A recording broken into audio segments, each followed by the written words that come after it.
Now, as we saw before, the messaging application is skinned slightly differently for the AT&T model, but we can take a quick look at the keyboards that are pre-installed.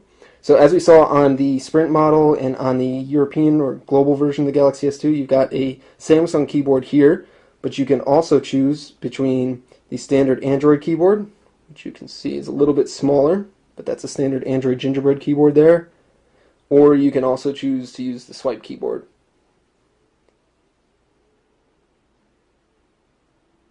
And that gives you the inline access there to shortcuts. Now everything else is pretty much the same. You've got your two-pane email client here. So if we rotate the phone on its side, we can get a list of our messages here, and we can access a preview of the message on the right-hand side. And that supports formatted text, as you can see. Got pinch to zoom supported there as well. And if you have more than one account, you can have multiple accounts displayed in the same inbox there. Browsing is a very similar experience to the other models too. It's very fast and responsive, one of the best browsing experiences that we've seen on smartphones to date. Let's just load up Mobile Burn here. And it loads up our mobile site very quickly. If we go to our full site now, you can see that loaded extremely quickly as well. It's still loading some of the flash ads in the background there, but one of the fastest that we've seen of any phone as far as loading goes.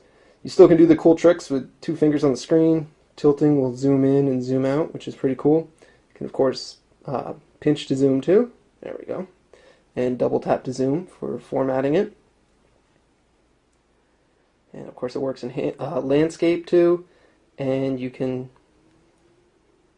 play embedded videos thanks to Adobe Flash 10.3 support.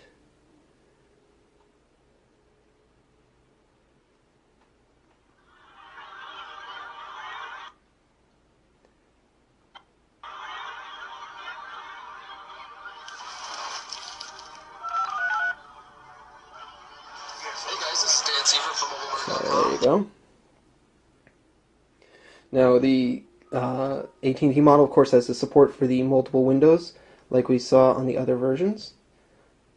So you can load up more than one window at a time, of course. And it has that cool feature if you zoom all the way out. Let's see if it'll cooperate here. There we go. We can get a overhead view of the open windows that we have and close them individually if you'd like.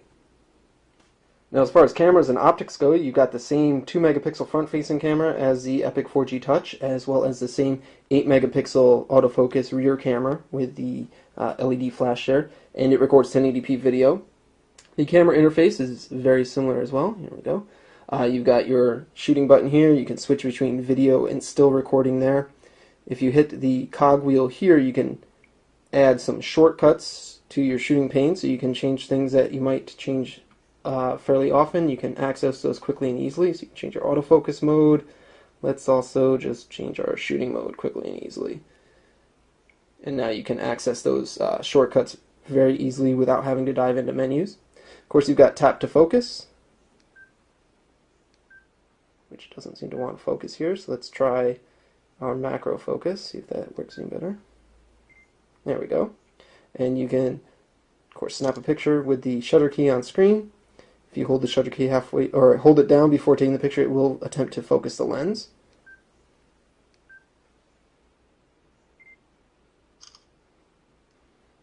And then you can get a preview of your image immediately afterwards. Pinch to zoom works. In the camera preview, the tilting with two fingers down does not work, but if you go to the proper gallery app on the phone, that will allow you to zoom with your two fingers there. If we switch over to video, you can choose between various recording modes, including you can record yourself with the front-facing camera. And you can, by default, it is set to 1920 by 1080p video. And of course you can record by hitting the red record button. And it has continuous autofocus as well. Let's see if we can get that to actuate.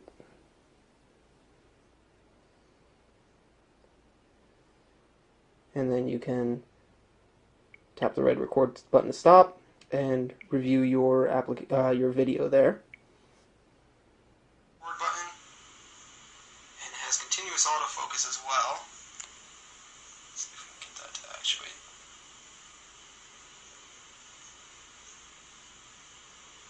So there you have it. Now, Samsung has also included the same photo editing software that we saw on the other models, the photo editor as well as the video editor. There we go, Video Maker right there. So you can record video clips with the phone and then edit them and add background music and do some fun stuff right there on the phone itself without having to output it to a computer, which is pretty cool. So there you have it. That's a real quick look at the AT&T version of the Samsung Galaxy S2 smartphone. As a quick recap, we were looking at Android 2.3.4 with Samsung TouchWiz 4.0 running on here. It's got a 4.3-inch WVGA screen. It's powered by a 1.2 GHz dual-core Samsung Exynos processor, and it's got 1 GB of RAM to play with there. Looking at the cameras, we've got a 2-megapixel front-facing camera for video chat, and rear we've got the 8-megapixel camera with autofocus and flash there, and it records 1080p video. This is very similar to the European or global version of the Samsung Galaxy S2 that we checked out a couple of months ago. It's preserved a lot of the same things there and offers a little bit difference as far as the capacitive buttons at the bottom.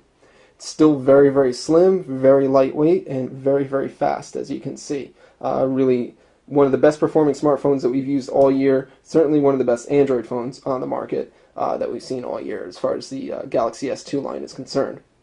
This will be released soon on AT&T. We're looking at a release date of October 2nd. It's going to cost about $199.99 with a new 2-year agreement. So there you have it. It's Samsung Galaxy S2 for AT&T. And this is Dan Seifert with MobileBurn.com. Thanks, guys.